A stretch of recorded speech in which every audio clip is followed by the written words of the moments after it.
And good afternoon, everybody, and welcome to Lunch and Learn. There it is.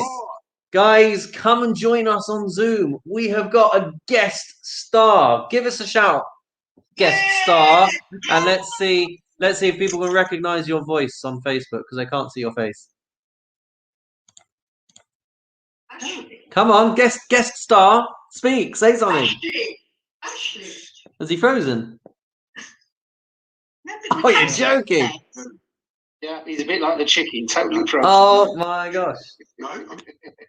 Can you see me? I'm here. We can see you, but Facebook and YouTube can't. So send your love to everyone and let's see if they can send figure my out. love to everybody in the virtual world. There you go, guys. To all those watching on Facebook, which is, let's face it, no one, but leave your comments on Facebook if you can figure out who that was, and we'll reveal it at the end of the show. All right, guys. So welcome to Lunch and Learn. We're going to run through a little bit about this week's parasha, which is another double whammy. It's Achrei Mot and Kedoshim, getting ever closer to my bar mitzvah parasha, and therefore my birthday. Hey, so a little bit about the parasha, and then we'll move on to Pirkei Avot. So Achrei Mot and Kedoshim has got a whopping 79 mitzvot in it, which is 79 out of 613. What percentage is that? No accountants on here? It's 13% approximately of all of the mitzvot in the Torah are found in this week's double parasha. So a little bit about Achrei Mot is that it focuses heavily at the beginning on the Yom Kippur service that the Kohen Gadol would perform in the Mishkan and latterly in the Beit HaMikdash.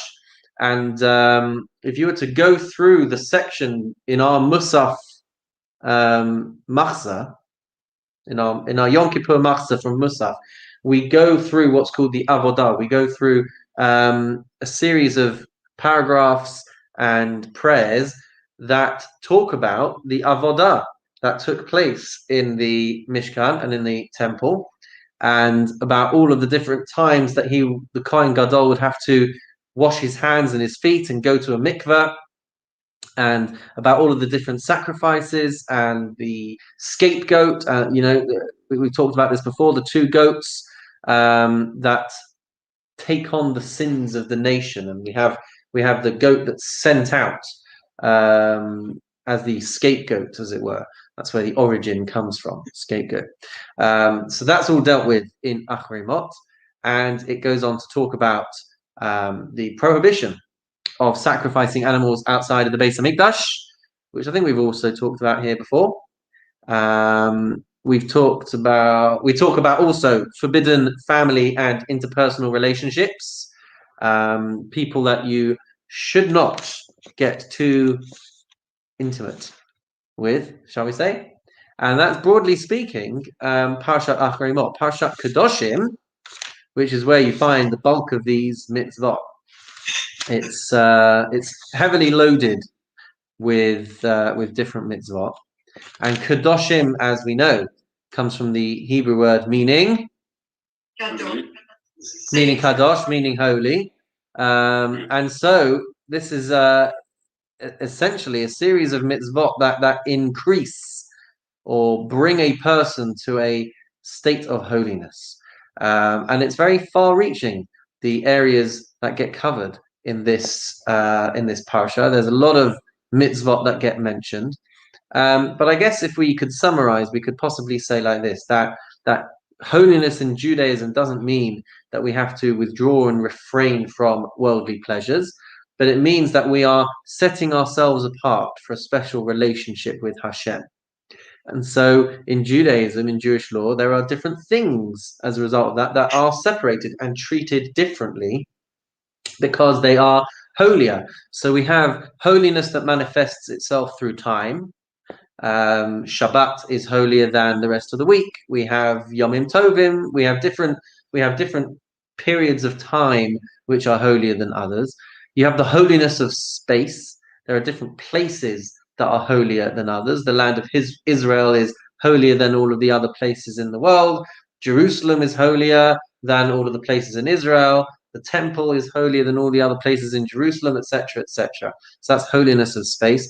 And Israel is a place where specific types of mitzvot can only be done there, agricultural mitzvot and these types of things. So we see holiness manifesting itself in space, and we have holiness for people. There's a certain level that collectively we all have to try and keep ourselves to. But on top of that, you have Kohanim, who have to hold themselves to an even higher standard than that. And so we see holiness of people as well.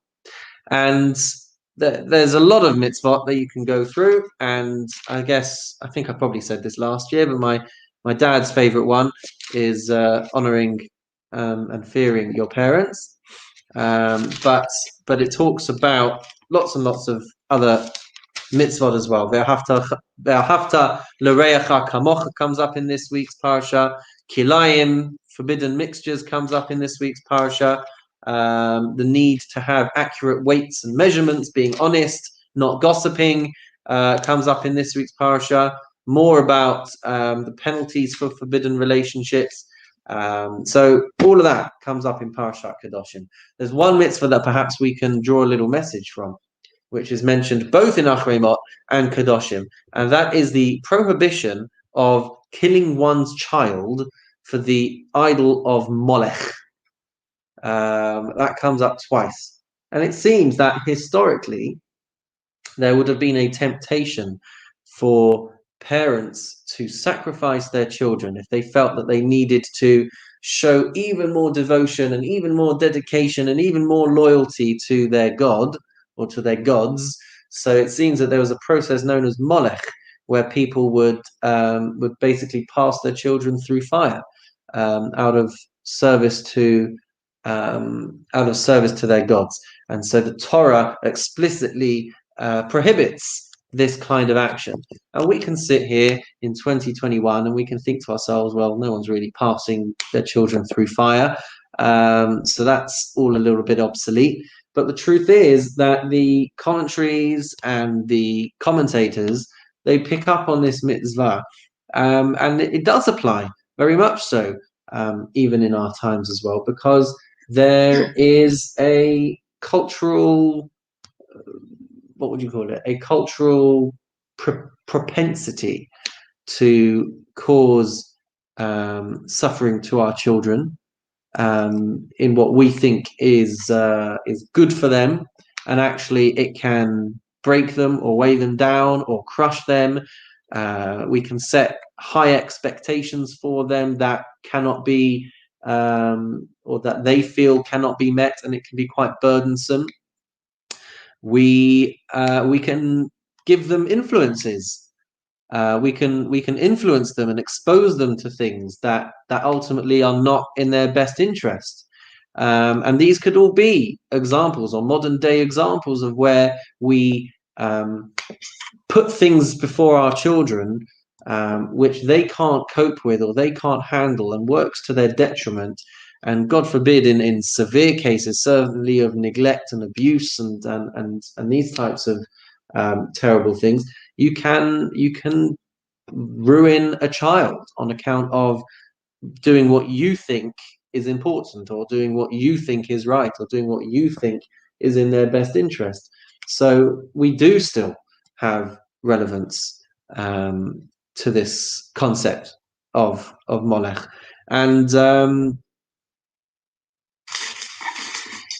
yes, well, we have to be very careful. We have to be considerate of our children and where they're at and what they need and what is good for them. And so there is most certainly modern relevance even to what seems to be a very obsolete and odd practice. So there we go, a little bit on Achrimot and Kedoshim. We can pause for questions and comments before we move on. So we discussed it last week, didn't we, about the phones and everything else, about Oh, that's right. Yeah. Other problems. So Yeah. it just come up last week of one of us mentioning it. That is true. It's got to be careful. Got to be careful. And there's with regards to the things that we expose our children to, which don't do them any favors in the long run. Be interesting to see what people think about this. There's a theory about not wanting to expose their kids to too much Judaism so that they can make their decisions on their own in later life, or to expose them to everything so that they can choose whatever they want to do later on in life. I'm just interested to see whether people would see that as a danger, or see that as a good thing, or see that as I don't know. What do people think? It's a danger not to show them anything, personally.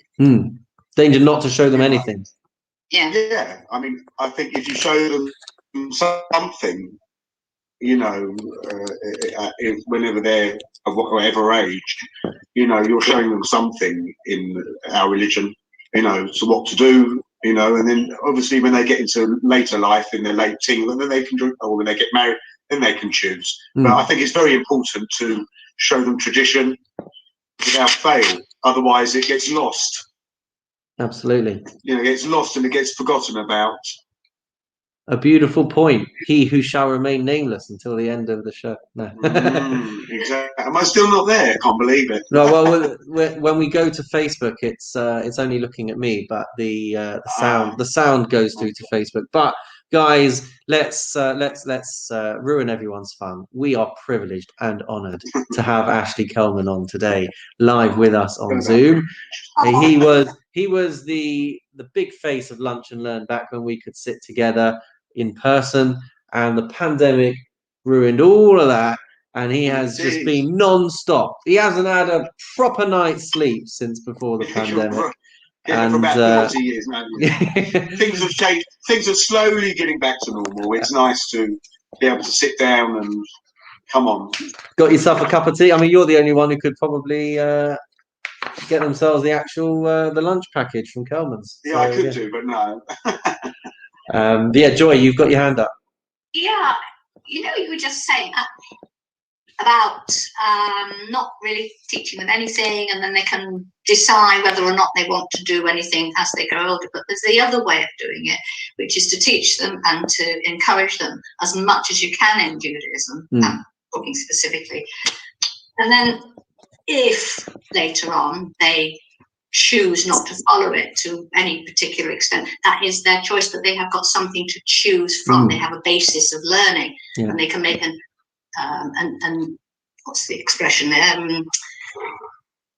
A decision based on fact rather than on nothing. Because I think if you don't teach a child anything, any form of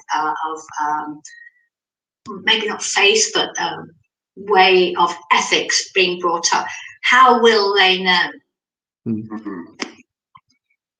I think we're also lucky nowadays that, staying on the same point, that we've got Jewish schools nowadays, where they are taught. I don't know whether it's slammed down their throats or not, but it's up. I think it's down to the individual whether they, and they'll pick and choose whether they like it, what they want to do. But at least there's Jewish schools now. But like years ago, there wasn't so many Jewish schools, so you weren't taught unless you was at home or you went to Cheder. Those were the options years ago. Sure. I don't think you can really show them anything.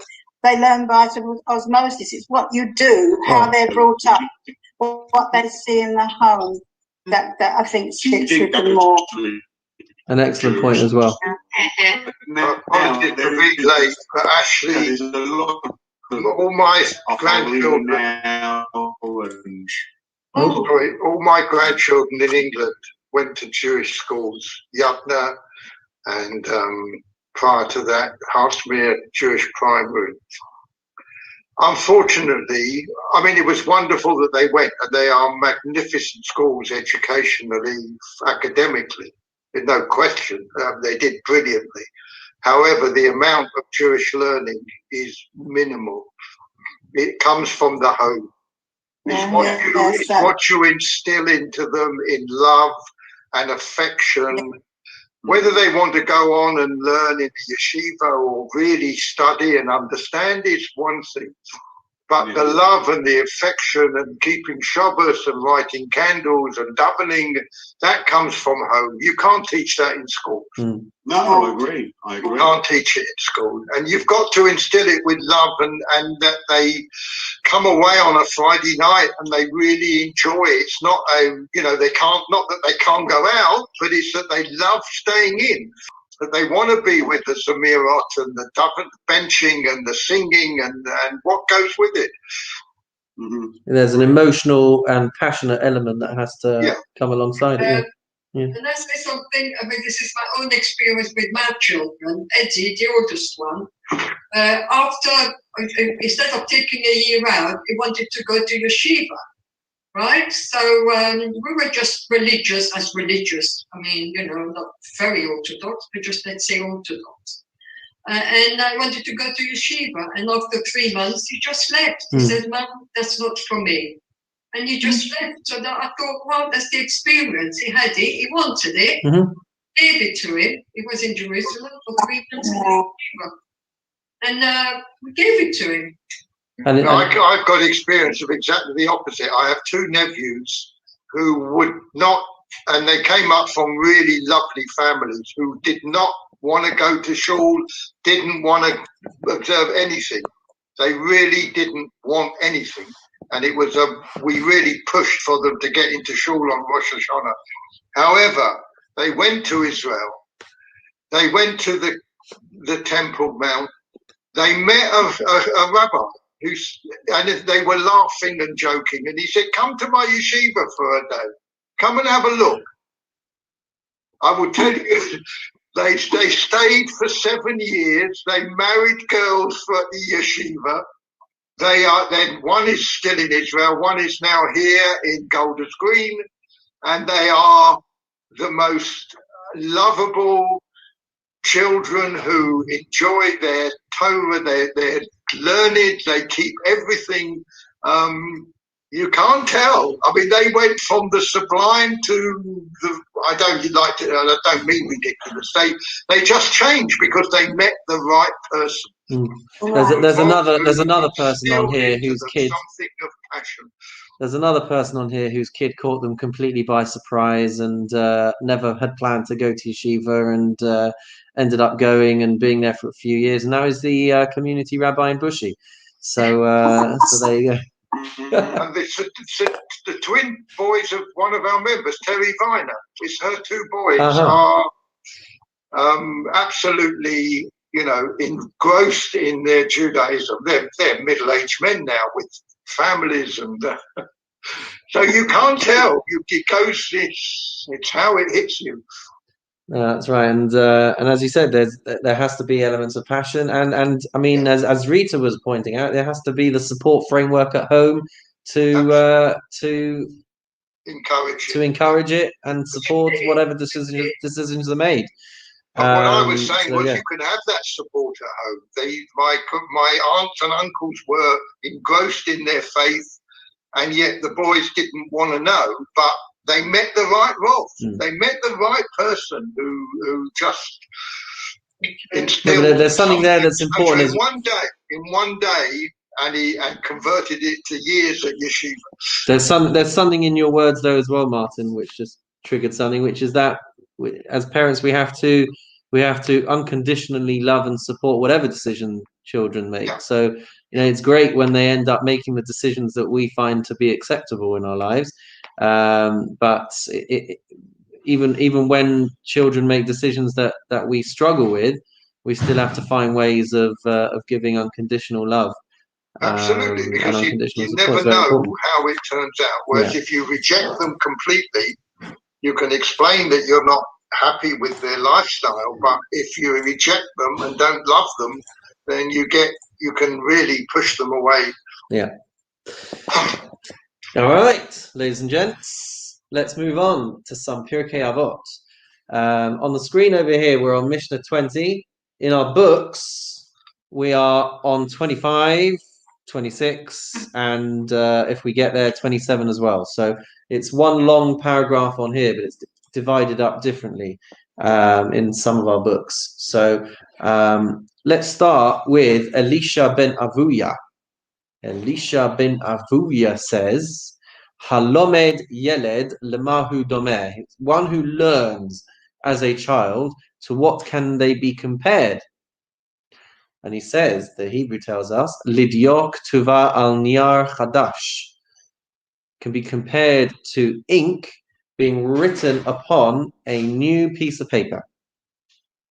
V'halomed Zaken Lemahu Domer. When a person learns as an older person, what can that be compared to? Lidyok Tuva al Niar Machuk, to ink that is being written. Excuse me, ink that is being written on a smudged piece of paper. It says here rubbed writing sheet, but I guess our contemporary analogy would be a smudged writing sheet. So those are the words of Alicia Ben Abuja. Now, who was Alicia Ben Abuja? He was a bit of a tragic figure in the Mishnah and in Jewish history, because Alicia Ben Abuja was a tremendous Torah scholar, and he was actually the mentor of Rabbi Meir, who was a tremendous Torah scholar. But there's a very interesting story that's brought in the Gemara about him. He went with 3 other rabbis. There's a lot of symbolism in this story, but indulge me as I try to explain. So Elisha Ben Abuja was one of 4 rabbis that the Gemara tells us went into the orchard of mysticism. In Hebrew, we call it the Pardes, which is an acronym for the 4 different levels at which you can learn Torah. We talked about it in our Monday night class. Pshat, Remez, Drush, and Sod. Pardes, which in Hebrew means an orchard. So it seems these 4 rabbis went into the orchard of mysticism, of higher spirituality. Perhaps it was some kind of meditative meditative trance, where they somehow had visions and immersed themselves in a spiritual experience. But it had different results for each of those 4 rabbis. For one of them, they died from the experience. One of them went a bit crazy. One of them came out unscathed. I think that was Rabbi Akiva, and one of them came out with very, very weakened faith, and that was Alicia Ben Abuja. And there were a couple of triggers for him that, in the end, what happened to him, he abandoned his observance. So he went from being this amazing Torah scholar to someone who abandoned his observance. But the Talmud tells us that Rabbi Meir always stayed by his side and tried for the rest of his life to try and rehabilitate him and try and strengthen his emunah, try and strengthen his faith.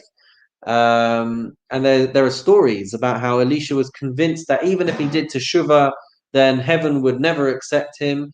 And so he became known as Acher. He became known as the other one, because he abandoned his observance. So what's amazing is that even though he has this tragic story as far as the highs and lows of his spiritual life, nonetheless the Mishnah still refers to him and still includes him in the Mishnah, which is amazing because again, Judaism never sweeps things under the carpet, and he has taught us a pearl of wisdom here, which remains in the Mishnah. So let's try and think about what his pearl of wisdom actually is trying to tell us. When you learn as a child, when you learn as you're young, you are compared to ink on fresh paper. And when you learn in later life, you are like ink being written on smudged paper. So what do you want to say? Comments and questions. Go on, Rita. Oh, okay. Josephine, you go. Go No, on. Rita, you were. No, I saw it's you. fine. What I was thinking of as a young child, obviously it's all fresh and new. Yeah. Then as you get older, you've already learned, you've already, acquired some knowledge. So, the paper is not clean. I mean, you were a primary school teacher, weren't you? Yes. Yeah. So you'll be able to testify to the sponge-like eagerness with which children approach education, wanting to lap it all up. Pardon me? And their memory, as you young, the younger you are, the better you are. So their memories are just amazing. They're like sponges. Yeah. The sponges, they pick everything up. That's right. And Joe, what were you going to say? I still remember things I learned in Spanish when I was 11, and so now I've been studying Italian for about years, and now I can't remember the word I've just looked up before I go back to, when I'm checking something in 5 minutes. So I remember this, it's a funny one. Poor little Tommy is no more, for what he thought was H2O was H2SO4. So we learned from water and sulfuric acid. I learned that when I was 11, and I still remember it. So There you go. just shows you. It does indeed. Does indeed. So I think he has a very difficult implication to what he's saying here. To me, it would seem that regardless of when and at what time in one's life, one sees the light is the wrong word, but one wishes to have further education in the Jewish religion or seeks God. I don't think it really matters to God if you're 95 years old or 5 years old. I think they are equally as important and equally as justified. And I think this is quite dangerous stuff to put down. that's very interesting, because I actually read this Mishnah, and I conclude from the Mishnah that he's saying your very point. I don't read that he would disagree with you. He's saying that if you learn as an old man, there's a lot of merit, or an old lady, there's still a lot of merit, and it's still amazing, and everything like that. But our minds, as we get older, they will already be filled with a lifetime of wisdom, a lifetime of experiences, which children do not have. So I don't read into his words here that he would say you're wasting your time. I think it says. Who are you?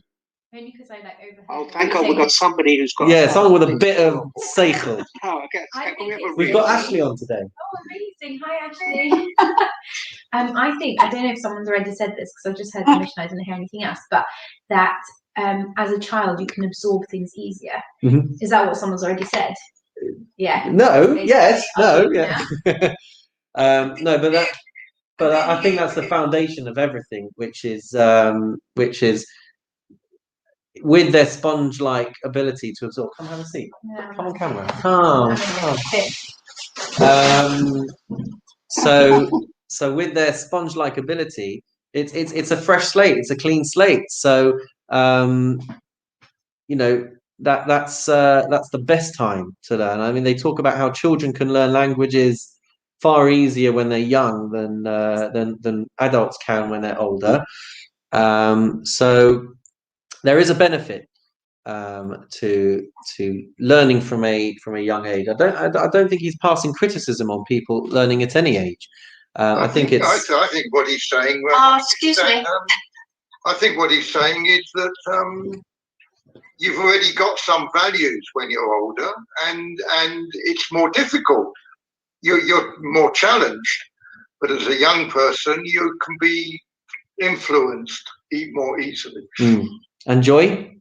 Sorry, I beg your pardon. It's all right. It's similar to what you've just said, Martin. But a child is an open book, so to speak, and he or she will just accept more or less what it's told without questioning, without running it through, without having any experience. And if you learn when you're an older person, you have got, as you say, a lifetime of experience, and you can actually You can absorb, but you can question, you can theorize, you can compare. So probably what you're learning actually will mean more because you're actually going into it more. Do you think that this is also a message to us as human beings of a bit of an older age, that actually we should be teaching our children from a younger age? Oh, yeah, I thought you were going to say something else. But yeah. You're like so excited that I was. You were literally like quoting something that I've written on my page here. But yes, yeah. It's best to learn when children are young. But it's just easier for them to acknowledge and understand. Right. Yeah. Sorry, Joe. I said the Jesuits say, "Give me a child until he is 7, and I will show you the man." So up to 7 years old, you can form the person. You know, I know from my experience as well. Yeah, I know from my experience that I find it much harder to remember things now, but I can still remember TV programs and films and all bits of useless information that I picked up as a child. And now if I try and remember stuff, it's I find it much harder. There is something else which I thought Shira was going to say, which was another insight to all of this, which is that even as adults, we should approach education with the enthusiasm and the excitability of children. So even if we are taking whatever it might be, a Monday night class with Rabbi Nick, or an art course. What was it? History of art, Joy? Yes. History of art course. You know, in older stages of our lifetimes, we should approach these things with a vibrancy and with a passion and with enthusiasm and excitability and see life through the eyes of a child in that way. And you know, it's funny because we're going to come on to talking about this in the next Mishnah as well, but we can be so quick to dismiss the way the behavioral characteristics of children, and we think, oh, we're so mature, we're so grown up, but actually there are a lot of things that we can learn from children, certainly from their approach to learning. You know, our kids come home from school and they tell us the most mundane stories, but they tell it with so much excitement about the smallest little things, how the teacher brought out, I don't know, gave them all a little straw and it was like the most amazing experience of their lives, or like they gave them a little packet of crisps for something that they'd done, or you know, whatever it is. They've got such excitement from small things, and we lose that and we become desensitized to that as we get older. We've talked about this before in other contexts as well, but in our interpersonal relationships with other people, when children are children and they get into fights with their friends, so 2 minutes later they're back on best friend terms again. But as adults, with our maturity and our perspective and our lifetime of experiences, if someone does something wrong to you, that's it. The bridge is burned. Never talk to them again. And that happens between friends, and it happens between family members as well.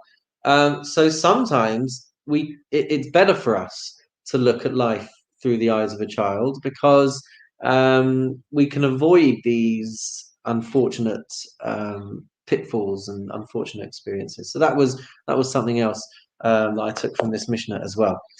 Rita, over to you. I'll just add on something which is really interesting. You should start everything as early as possible. I mean, where I come from, they used to teach children, I mean, talking even babies at 4, skiing. The reason being, not that they're good at it, but there's no fear. Yeah.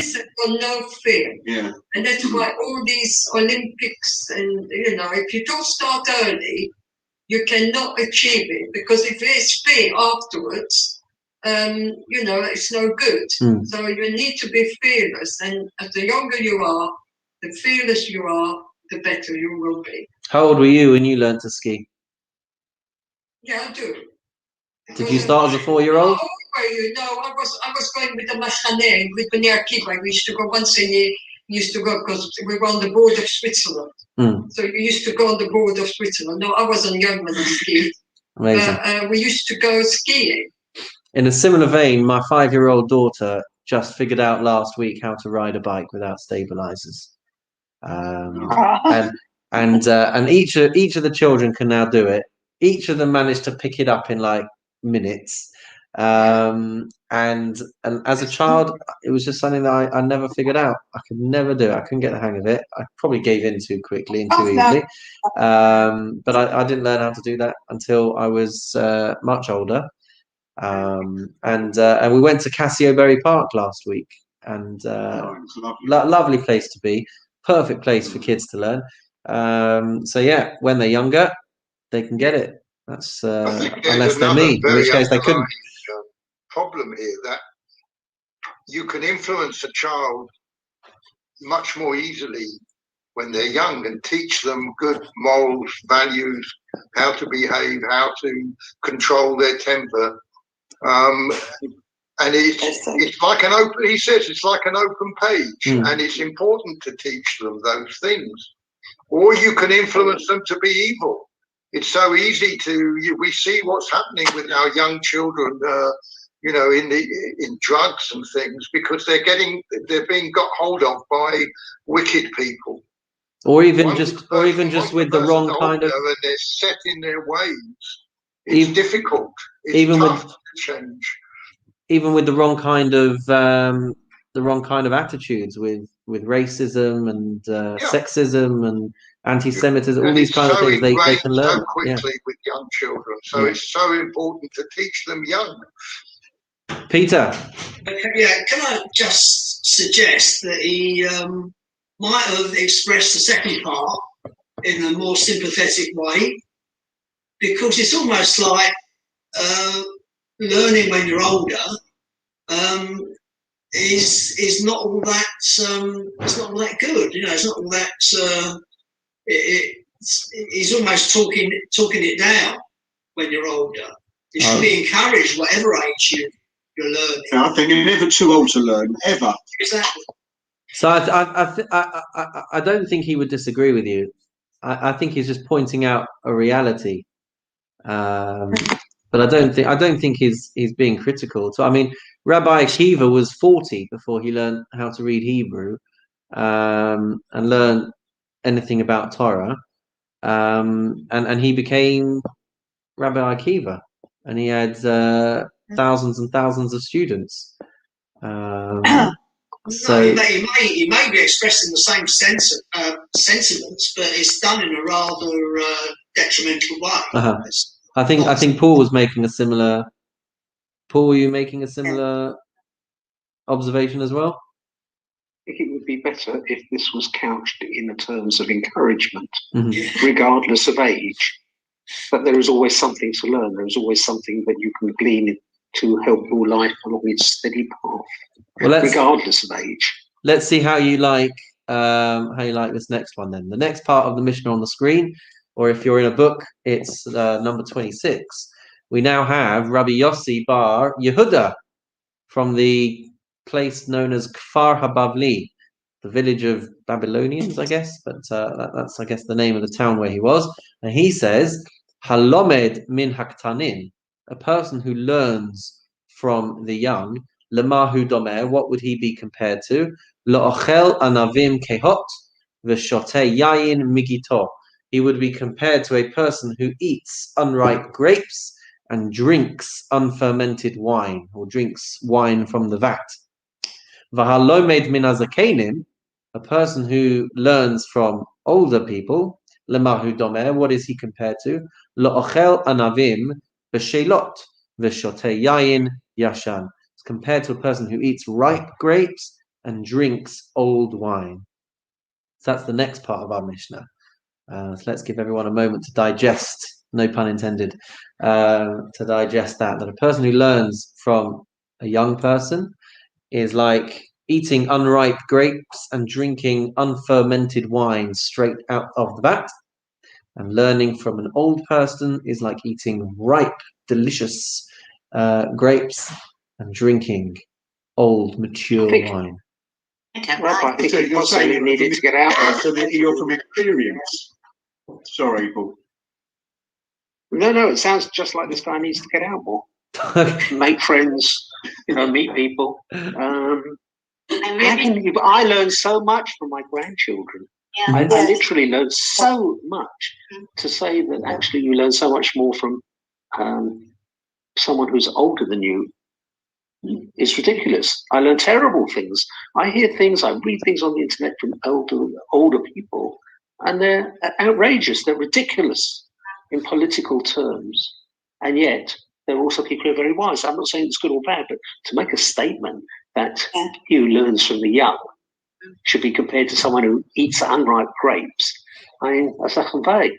As my grandmother would say. Before we go to Joe, let's go back to Ashley, because Ashley was going to say something before.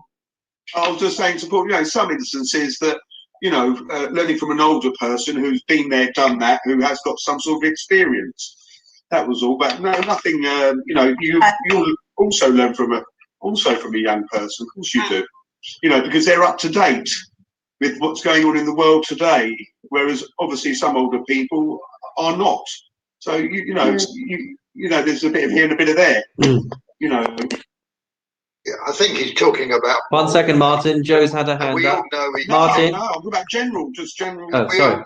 I mean, if you're talking about computer studies, then obviously the young are more beneficial. But he's talking about moral values. And it must be better to learn from people who've had experience and are wise. But you have to choose carefully, obviously. Really, I think there's another. Sorry. I don't agree. I think you can learn an awful lot from young people. Correct. And okay, maybe they can't teach you Torah or something because they haven't had the experience. I know from my grandchildren that their opinions, I can value them so much. They're sort of anti-racism. Their love for everybody and all that sort of attitude, whereas a lot of older people, and I've experienced this certainly even within Sage, are really really racist. It shocks me. And I know people have lived through terrible things, but children are much more open to other people and other things. I agree with Joy, 100%. Do you think this is referring to a Torah teacher, to an actual teacher who's teaching Torah? Because obviously if they were a younger teacher, they were more inexperienced. An older teacher would have more experience. I wondered if it was just referring to an actual teacher. Age does not reflect wisdom. No. I know plenty of very stupid old people. There is no shortage. And I know some very wise young people, although they may not realize at the time that they are very wise. But on another level, there is something here, which is if we don't listen to our young people when they're talking to us, we can learn from them the things which we might like to change in their lives. We can listen and explain the concepts which they may not understand. And why should they understand? Yeah. If you don't listen to them and you only listen to older people. I mean, I love listening to young people. I listen to Rabbi Nick. Perfect example of listening to a young person who is relatively... Who waffles on for England. Is it a young chap? And, great. I don't need to listen to a rabbi necessarily because he's twice Rabbi Nick's age and he's going to be twice as wise. I'm not sure that equation works. So I still want to talk about the pearls that lie behind this last statement, but I think we will first have a look at this last statement in the Mishnah and then kind of address everything in its totality, because the next part of the Mishnah, it's interesting here because it says on the screen Rabbi Omer, Rabbi says, but there are other versions that say this isn't a statement of Rabbi Judah the Prince, Rabbi Yehuda Hanassi, but actually a statement of Rabbi Meir. But nonetheless, we can see the lesson that he says. Al tistakel b'kankan ela b'mash yesh bo. Don't look at the jug, but rather what's inside it. Yesh kankan chadash malay yashan. You can have a brand new vessel, brand new jug, a brand new container, but it's filled with the analogy it's using is old wine, but I believe it's alluding to wisdom and depth and breadth of knowledge. So you can have a new container which is full of old wisdom, and you can have an old container in which it doesn't even have new wine. So Rabbi seems to be saying along the lines of Paul and of Joy and of Ashley and all those who've said that there is so much to learn from young people. And it's not about looking at the external, but looking at the internal and seeing what they're actually teaching. So let's take comments and questions on that, and also on what we were seeing from the previous statement as well. Exactly. Yeah, I think when you're judging, you've got to be selective, and I think it's quite right. You've got to look at the person and what they're saying, and also I quite like the analogy of the wine. I'm quite into that. Oh yeah. Like wine, yeah. Oh, you're what's the word? Sommelier, is that right? I'd like to just intervene on behalf of Sage. Joy has said on a number of occasions that she's heard terrible racism. I've been a member of Sage since it's opened, and although there may be one or two people with rather spurious views, the vast majority of people on Sage are decent, ordinary people. Yes. I've never heard any real terrible racism or things that you I just think, can I intervene 1 second, Mark? Sorry, no, I very much agree with what Joy has said. You know, I'll hear you. He very much agrees with what Joy has said, and when his internet allows him to, he can tell us the rest. Both and Ashley, unfortunately. Martin, I wasn't talking as a generalisation. I was talking. But you know, the older generation, I think Joy is 100%, whereas young people, as she said, that look at everybody the same now, and that is something that our generation should look upon. And it's just the older generation. We were just from. It's a different time, lived in different times, different racial events, and you can go by that by television programs if you wish. If you look back from the 1970s to certain TV programs, they were very, very racist. And if you showed those to kids now, they would be horrified and they wouldn't believe it. Yeah, but I'm 83 years old, and most of the people in Sage are over 60. And I haven't, and we're all fairly broad-minded. I don't believe I'm a racist. Don't take it personally. Everybody as one, and I think that is the. Yeah. Why you saying? I'll give you one more example, and there's different words that one would use years ago. I was sitting with my nieces, and it was it was Friday night. And he mentioned the word. I said, you can't use that word now. He goes, well, why not? I said, because it's out of date. You're not allowed to use it.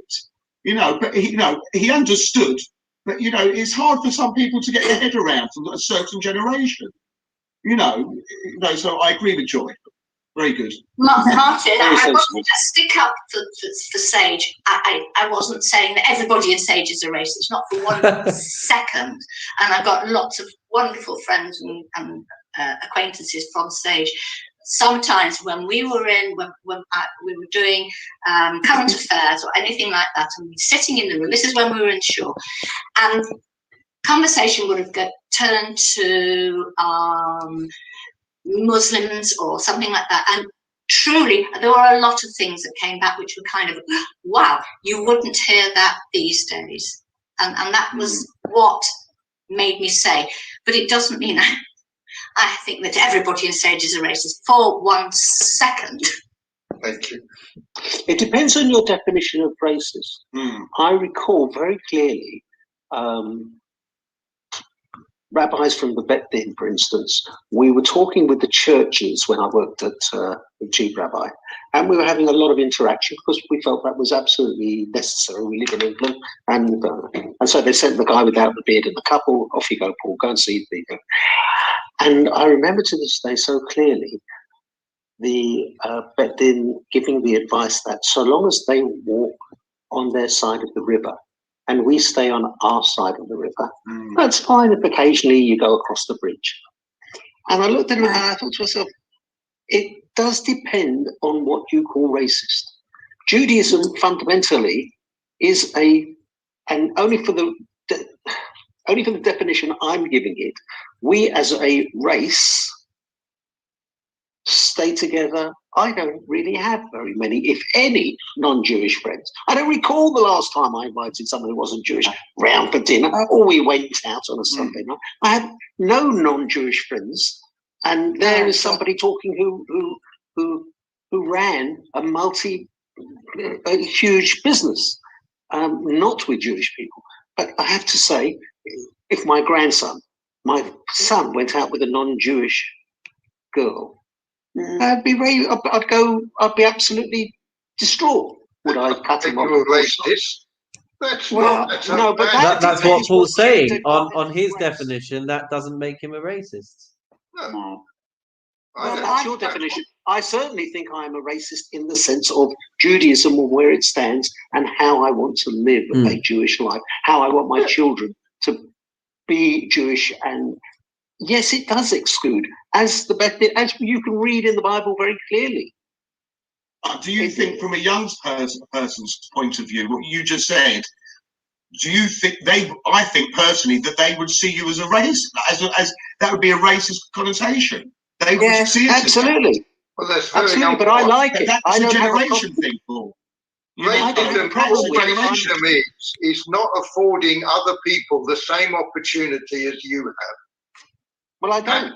If you don't want to afford, if you don't consider everybody equal, then I assume you would be a racist. But wanting to protect and defend your own otherwise anybody that I have, I'd spread it around and give everybody should have this. No, I'm a racist and I don't mind it. It's okay. It's cool. My view is very clear. I'm not a bad racist. I'm not a guy who wants to go kill people who are not of my race.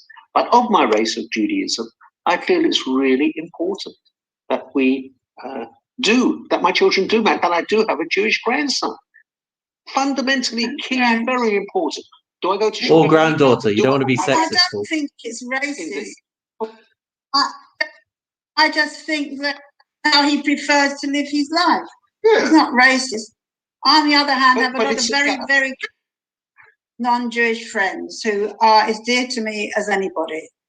And my daughter married out, which I wasn't happy about, but he later was molded and converted. But I was absolutely distraught. She was 16 and she met him and really had a breakdown because I didn't want it, right? So in the end, he's turned out to be fantastic, you know? So you can't, the kids went to JFS, but you can't, and he's very dear to me, but he did convert, not because she wanted him to, but he wanted to. Yeah. And to have a circumcision when you're adult is quite a decision. He did it all without being asked. He wanted to do it. Yes, I'm not better to learn these things when we're young. Same with circumcision. I think it's just what we're taught, isn't it? Really, we're taught not to do this. We shouldn't do that, and you shouldn't marry this, and you shouldn't marry that. And la la la la. It's I don't know. I never see a group of Haredi crossing, walking along the street. I never see a group of people of colour crossing the street because they can see half a dozen Haredi coming towards them. It's just the way the world is. There are bad people in the world. There are 67% of our prisons are filled with people who haven't had the chances we've had because their fathers go off and they don't have fathers in their life to lead them, etc., etc. If you look at the number of that's not racist. It is a fact. But I don't have a problem with it. I'm not going out and beating up every person of colour that I come across. But at the same time, we shouldn't run away from it. It's okay. Perhaps it's okay to be racist within your own definition. Perhaps racist, the way they're talking about it on television, no, is a different thing altogether. A lot of it comes down to respect. Yes. Label. Yeah. As you respect the other person, that's fine. And the other thing was, I was very surprised the other day. There was a program on TV about the Church of England, funny enough, and they reckon that is systemically racist from the actions that people have been taking. I was quite shocked. So, well, don't be, because when you talk about we went last night about this Nazi hunter, and one of the things I felt like asking was, where does he stand vis-a-vis the church in all of this? Because they have been, over the years, the greatest anti-Semitic, fundamentally anti-Semitic. It's not sort of maybe a little bit anti-Semitic. I'm not that keen on Jews. No, they absolutely are quite clear who killed their saviour. There is no confusion about it. And if you speak to Catholics, they're absolutely furious that Lambeth Palace is now got a Church of England guy sitting in it. I've sat there when they turned over, listen, remember, Paul, this Lambeth Palace, this was all ours, okay? They took it from us. Well, hang on a minute, that was 300, 400 years ago, and they're still going on about it. Racism is a difficult word, and it's being used at the moment by people like Black Lives Matter. But I actually believe Jewish lives matter. I think all lives matter. And I don't think that Black lives matter more, but by being able to use this racist card, which even if you look at us today, 6 or 7 of us on here, we don't want to use the word racist. Oh, you can't be racist. Well, are you racist? I can't believe it. Well, actually, if you look at the definition, if that is, I don't know, it's very unsafe using the word. Let me put it that way. Yeah. You know, perhaps we can tie all of this up a little bit with the following observation that I've made, which is that on the one hand, we say how important it is to learn from the youth, and I don't think anyone has disagreed on that. But on the other hand, what we've seen here, you know, people watching on Facebook and YouTube can't see that we have years of wisdom here. They might think you're all, you know, mid-teens, but actually, surprise, surprise, the people on here represent lifetimes of wisdom and education and life experience, and I think what we're seeing is that conceptually the concept of youthfulness and the concept of the benefit of time and the benefit of hindsight is that you take a more measured, a more balanced, a more holistic view, and that comes from experience, and that comes from, you know, being around the block a few times. And the concept of youthfulness can sometimes mean that you have you know, this young unfermented wine. It's straight out of the barrel or straight out of the vat. It looks nice, but when you dig deeper, it is nowhere near as good as a more mature fermented wine that has become better with the benefits of age. And I think that's largely where the conversation and the themes of this Mishnah come out. In specific cases, in specific examples, I think we all agree we have to treat youth respectfully. We have to listen to what they've got to say. But I mean, you've discussed it already amongst yourselves now, that you have terms that are banded about, racism, anti-Semitism, Black Lives Matter, all of these different things, and impressionable young people, they jump on those bandwagons and they don't give these things their own thought. They just jump on with whatever is being talked about, and that becomes the biggest issue. You know, Joy was saying that you can learn so much from kids because they will point out that this is racist or this is transphobic or whatever it is, and it might be things that people have never thought about or considered or whatever it is before. But older people will come at it with more gravitas. I don't know if that's the right word, but just wisdom, actually, holding more in their vessel than children will. And so there's a benefit. There's a benefit to that. Mark Twain was reported to have said, "When I was 16, my father was the dumbest man on the planet, but you would be surprised to know how much the old man learned by the time I was 30." You know, when we're young, we see the world in a very impressionable and in a very immature way. But as you get older, you learn more and you see things from other perspectives, and you know, it's interesting because we might be able to point out that the older people, they might not have caught on with what's socially acceptable and politically acceptable and everything like that, but once they are made aware of it, they at least have the capacity to explore those areas with more maturity and with more experience. So I think that's very much where it's coming from. But this last statement that we saw, the concept of seeing beyond the external, I think we all agree that that has to be part of the picture as well. We can't just take it as a rule. Oh, old means better. No, because as people have said, you all know people who are old and stay away from them, or you know, they've said things that you could never buy into, or they, you know, so everything has to be weighed up, everything has to be considered, and as we say, you know, life isn't about extremes, it's about finding that middle path of balancing experience with tolerance, and all that kind of thing. I will come to you, Peter, but sorry, Rita, but just to share a couple of ideas as to why it's the analogies that we're using are wine and grapes. So there's one idea, which is that we are talking about wine because wine improves with age. There's a unique thing about wine, which is that it seems to go against the rules of nature, right? Normally in nature, things decay with time and they get worse and they get moldy, but wine is the opposite of that. In time, the wine becomes better, and increases in value. And so wine is always the go-to beverage for spiritual occasions, spiritual landmark milestones. We use it at brisses, we use it at weddings, we use it at Kiddush on Friday night and Yom Tov and Shabbat and Yom Tov. So why is wine the go-to beverage? Because it's something that it's a physical entity, but it's spiritual in nature. With spirituality, things get better with age.